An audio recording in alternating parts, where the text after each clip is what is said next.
যে প্রতিষ্ঠানে আমি আমার কর্মজীবন শেষ করি, সেই প্রতিষ্ঠানের যে বাগান আছে, সেই বাগানে অনেক রকমের ফুলের ফলের গাছ আছে। তার মধ্যে একটি হচ্ছে এই কামিনী ফুলের গাছটি। অজস্র ফুল ধরে, পাখি, মৌমাছি, মন গুনগুন করে। তো আমি একদিন দেখে মুগ্ধ হই, ওখান থেকে মোবাইলটা বার করে তার ভিডিও করে ফেলি। তারপর সেই ভিডিওটা আমি আপনাদের সামনে তুলে ধরলাম।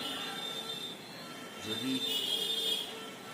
দেখে উৎসাহিত হন, আর যারা বর্তমানে কর্মরত, আমি 4 বছর আগে রিটায়ার করে গেছি, যারা বর্তমানে কর্মরত তারাও দেখে উৎসাহিত হবে, আনন্দ পাবে। তাই আমার এই